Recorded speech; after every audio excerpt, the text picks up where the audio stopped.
Hello, how are you doing? I hope you are doing well. Welcome aboard the radio learning program Ready to Learn, produced by Rwanda Education Board with support from UNICEF and in collaboration with Inspire, Educate and Empower Rwanda. I am Teacher Charles, your teacher of history as usual.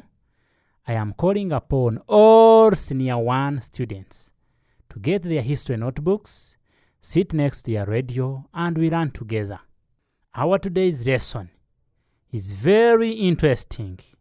Our today's lesson is about transatlantic slave trade. Previously, we talked about trans-Saharan trade, its factors, causes, effects, organization. Now today we are going to be looking at transatlantic slave trade. I want you to take that distinction. The previous one was about trans-Saharan trade, but today's lesson is about transatlantic slave trade.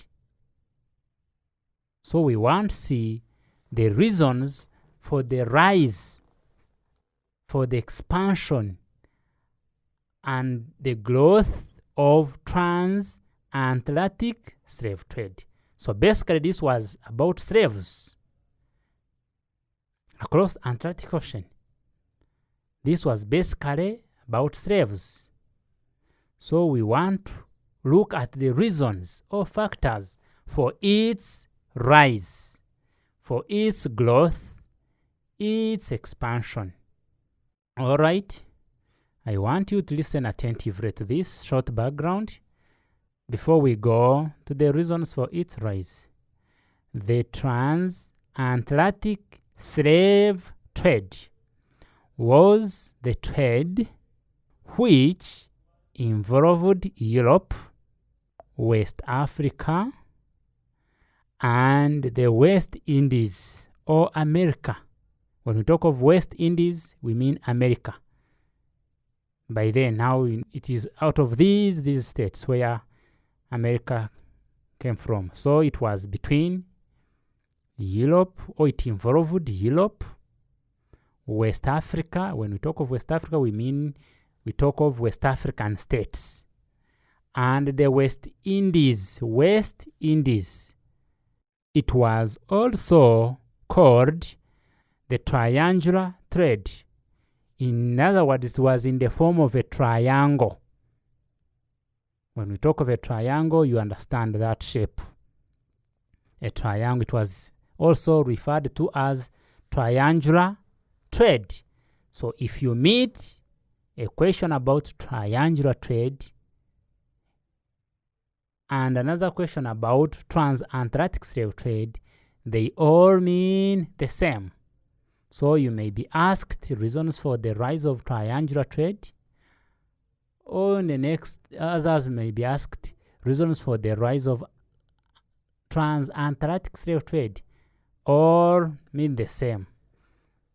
This was because I'm explaining why it was also called triangular trade. It was called triangular trade because the ships used made 3 stages in the course of their journey.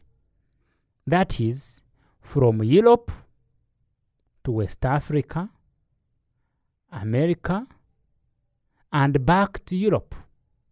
This made the shape of a triangle. So you can draw a shape of a triangle, Europe to West Africa, to West Indies, and back to Europe. The origin of transatlantic slave trade can be traced to as early as 1441. It started when Gonçalves, a Portuguese explorer in West Africa, took 10 slaves to Portugal. He took them initially as missionary trainees, but later turned them to be slaves. The slaves looked energetic. This marked the beginning of the triangular trade. You can get it. Initially, a Portuguese explorer by the names of Gonçalves, or a Portuguese explorer in that sense by the names of Gonçalves, took only 10 West African able-bodied men as missionary trainees. They were to be trained for missionary purposes. But when taken, they were later turned to be slaves. They were found to be energetic, hardworking, and it gave these whites an opportunity to fetch much more into it so that they can get labor from the slaves. So that is a short background about the transatlantic slave trade or the triangular trade. So I encourage you to have your pens on your notebooks. Write these factors down. When we talk of a point, we mention it and explain. Simply jot it down in your notebook, as we have always done for the past lessons. Please make sure you write these notes down. Let's now discuss the factors for the rise and expansion or growth of triangular trade. 1. The Industrial Revolution in Europe. The Industrial Revolution in Europe. We want to see how did the Industrial Revolution in Europe contribute to the rise of triangular trade. Industrialists needed raw materials and market for their manufactured goods. The Europeans resorted to Africans for market. In return, they obtained slaves who were sold to Europeans for European plantation owners in exchange for raw materials. So you can get this, that with the development of industries in Europe, a lot of manufactured products were produced, and now these industrialists, of course, needed raw materials to always feed the industries to produce more products, and even market. And even in West Africa, there was a market for them, so they had to bring their products in West Africa, and they would get slaves in exchange with the goods that they provided to the Western people or West African people. So the Europeans had plantations from where to get raw materials, and the labor to work in those plantations would be got from Africans. So they had to take Africans because they had looked at them as energetic to work in their plantations, hence leading to the growth of transatlantic slave trade. The next reason or factor, the discovery of America and West Indies by Spain in 1492.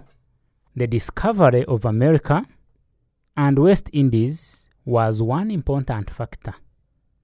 The subsequent occupation of these areas by other European countries was another factor. Both factors led to the rise and growth of transatlantic slave trade. I hope you can get this factor here, that the discovery of America and West Indies, they were occupied by very many people, and with their discovery, they needed people to establish, to start it, to work on it. So when they were established or discovered, it led to the rise of slave trade, as slaves were raided in West Africa to go and work in those newly established or discovered states. The next reason for the rise of transatlantic slave trade was the decline of trans-Saharan trade. The decline of trans-Saharan trade. This led to the rise of Atlantic slave trade. How? That is what we want to look at. There was constant demand for slaves and commodities thereafter. So as trans-Saharan trade collapsed or declined, there was constant need or demand for slaves. So this made it possible for people to practice it, to restart it again, because it had declined with the decline of trans-Saharan. So they started now selling or raiding humans and trafficking them and selling them, leading to the rise of transatlantic. The next was the introduction of armed conflicts in African politics. The introduction of armed conflicts in African politics. This prompted the need to acquire European arms and ammunitions. So with conflicts within African politics, the African leaders or chiefs or people, because they are reviling against others or they are fighting against others, so they wanted weapons, guns, firearms, ammunitions to use to wage wars against their enemies. And for them to acquire these guns and ammunitions, they had to sell their fellow human beings to Europe for them to get guns for exchange. So with the rise of armed conflicts in African politics, it contributed to the rise of transatlantic slave trade, as Africans were exchanging humans with weapons. All right, I hope you are noting them down in your notebooks. So far, we have looked at 4 factors. I want you, please, to have them down in your notebooks. So far, we have looked at 4, and we are continuing. I hope you are still listening.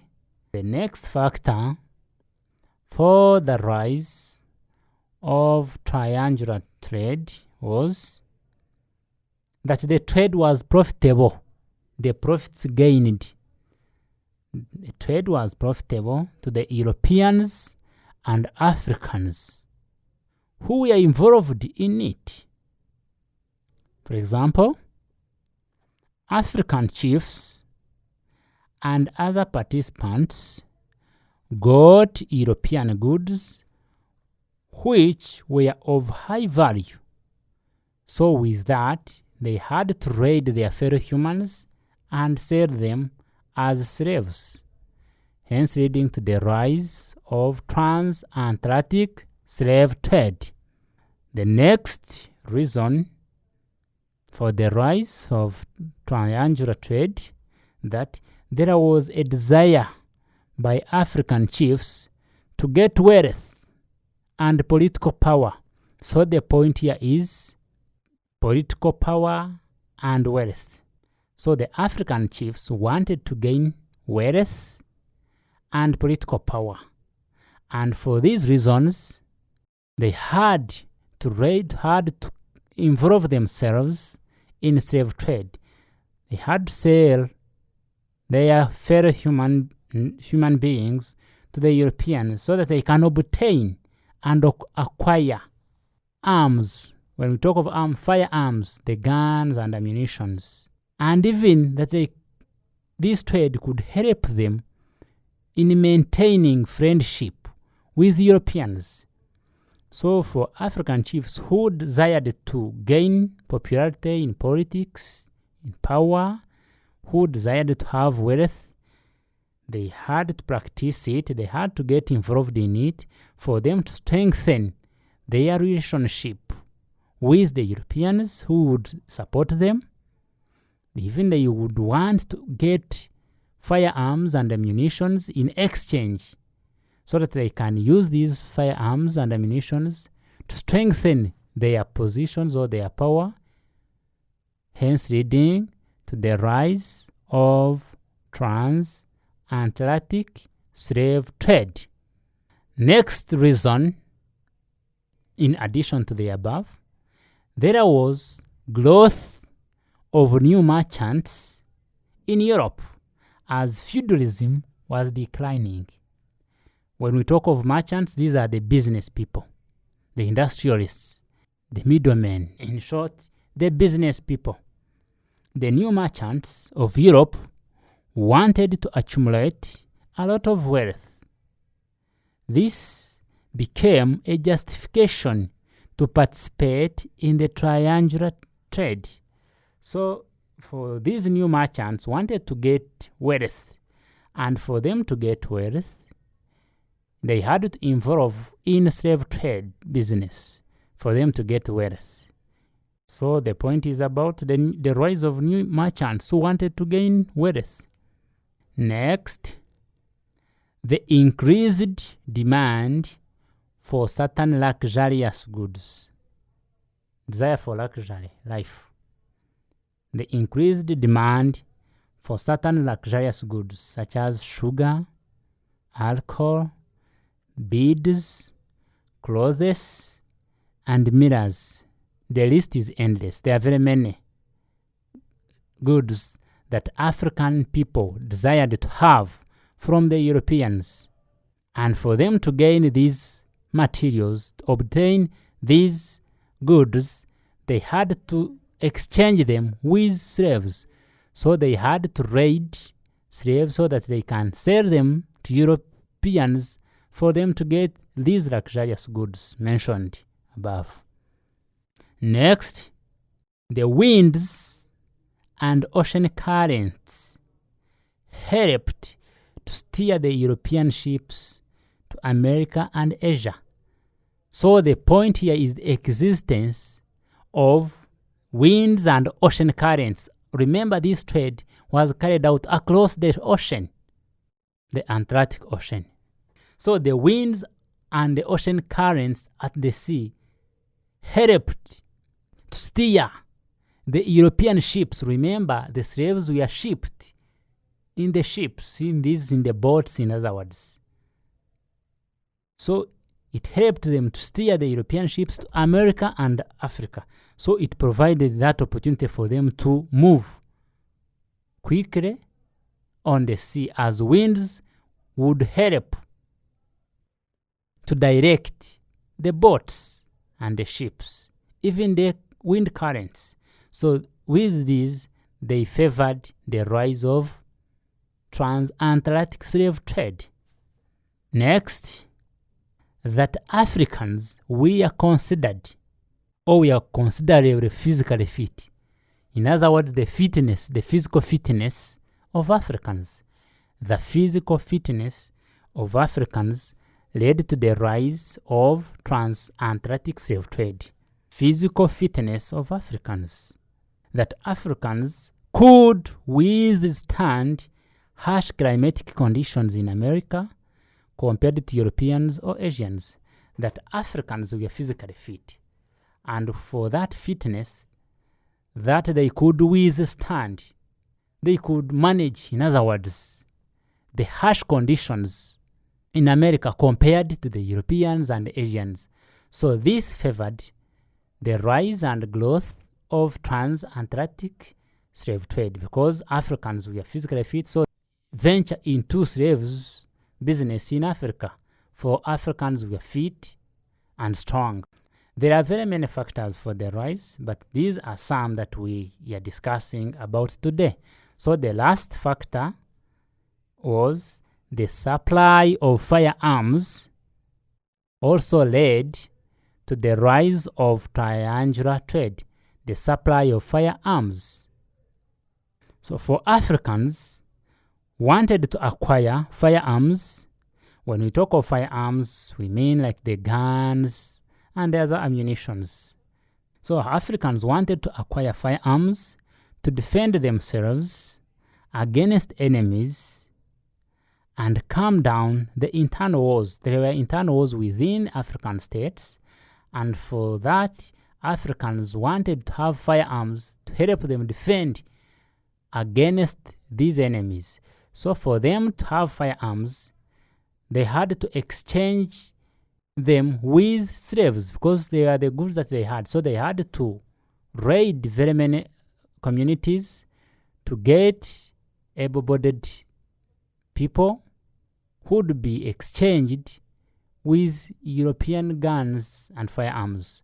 So with that factor of the desire to have firearms by Africans contributed to the rise of triangular trade or transatlantic slave trade. Dear students, thank you so much for listening in. I hope you put down all these factors in your notebooks. I am making a quick review, a quick summary of the main factors here. Please make sure you have them down in your notebooks. I'm just going to summarize them quickly as we conclude this lesson. So we talked of very many factors that led to the rise of transatlantic. We talked about 12 of them. Now I am making a quick summary for you. If you could have missed it, have it down in your notebook. 1. Industrial Revolution in Europe. 2. The discovery of America and West Indies by Spain. The discovery of America and West Indies by Spain. Number 3, I hope you are having them down. The decline of trans-Saharan trade. The decline of trans-Saharan trade. Next, the introduction of armed conflicts in African politics. Next, the profitability of the trade. Profitability from the word profit. The profitability of the business or of trade in that case. Desire to get wealth and political power. Desire to get wealth and political power by African chiefs. Desire to get wealth and political power by African chiefs. Next, I hope you are having them down in your notebooks. The growth of new merchants in Europe. Growth of new merchants in Europe. Next, increased demand of luxurious goods. Increased demand of luxurious goods in Africa. Increased demand of luxurious goods in Africa. Next, winds and ocean currents. Next, and the last one for this, physical fitness of Africans. Physical fitness of Africans. Thank you so much for this. I hope we have heard them now. You've put them down in your notebooks. Adding on the ones that you had, jotted them down. Thank you so much. Now have these questions for practice. There are 2 questions. I want you to carry out a research and practice them individually. 1. Draw a big triangle on a piece of paper. And on that triangle, mark the top angle as Europe. Mark the angle on your right as West Africa. And mark the angle on your left as America or West Indies. And on each angle, indicate the goods involved. After drawing that big triangle on a piece of paper, mark those 3 angles with the given places that I've given you: Europe, America, and West Africa. So at each angle, indicate goods involved, the goods that we are exchanged, the goods that we are traded in those areas. Last question. Discuss the effects of transatlantic slave trade. discuss the effects of transatlantic slave trade. Thank you so much. Bye for now. It was Teacher Charles. Bye-bye.